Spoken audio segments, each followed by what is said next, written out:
Selamat malam teman-teman sekalian, masih di channel Dunia Filsafat. Kita akan berbicara mengenai seorang filsuf yang sangat penting di dunia Islam. Dia seorang filsuf dari benua India, Sir Muhammad Iqbal. Iqbal ini memang seorang salah satu pemikir di dunia Islam yang memiliki pemikiran yang tidak hanya memahami tentang keilmuan keislaman, dia juga belajar pemikiran di barat dan dia berusaha untuk menggali sesuatu yang positif dari pemikiran barat dan berusaha untuk mensintesiskan, bahkan mengkritik pemikiran barat tersebut. Muhammad Iqbal memiliki pemikiran yang sangat eksistensialis, religius tentu saja. Sebagaimana puisinya, misalnya ketika dia mau meninggal, dia berkata, ketika berhadapi Tuhan itu ya menghadapi kematian dengan senyuman gitu kan.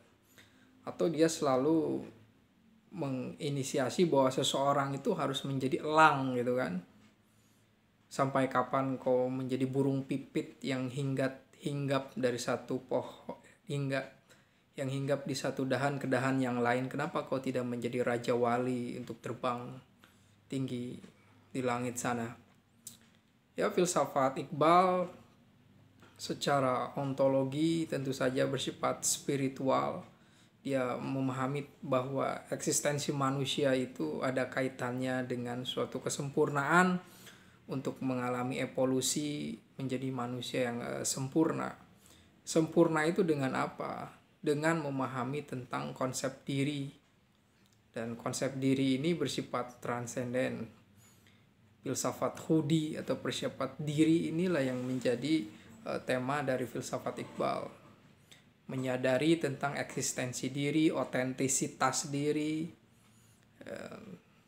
Tentu saja permasalahan dari setiap filsafat eksistensialis itu adalah bagaimana manusia bisa tanpa struktur gitu kan. Setiap manusia hidup itu pasti mengalami suatu struktur, mendapati suatu struktur, kebudayaan, pemahaman. Bagi Iqbal itulah tugas seorang manusia, dia harus bisa memahami pengetahuan tentang diri yang hakiki, bukan diri yang bersifat relatif, yang berelasi dengan ruang dan waktu. Nah, disinilah Iqbal menjadi seorang yang sangat eksistensialis.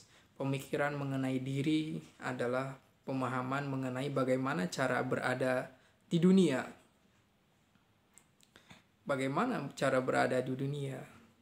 Ya, dalam bukunya tentang reconstruction pemikiran Islam itu memang Iqbal mengajarkan kepada kita bahwa seorang muslim itu yang lebih penting itu tentu saja adalah menghidupkan gairah untuk bekerja, menciptakan suatu peradaban, menciptakan suatu tatanan masyarakat ya. Bahkan dia menginisiasi negara Pakistan ya. Yang tentu saja saat ini Pakistan tidak terlalu berkembang dan masih banyak yang harus diperbaiki. Tapi Iqbal ini menjadi seseorang yang sangat soliter ya. Dia ingin memahami tentang pemikiran barat dan dia bisa mengkritiknya. Bahkan tradisi Plato itu sesuatu yang bersifat tidak elan vital gitu ya, tidak berenergi gitu kan. Sehingga Iqbal merasa bahwa filsafat barat itu ya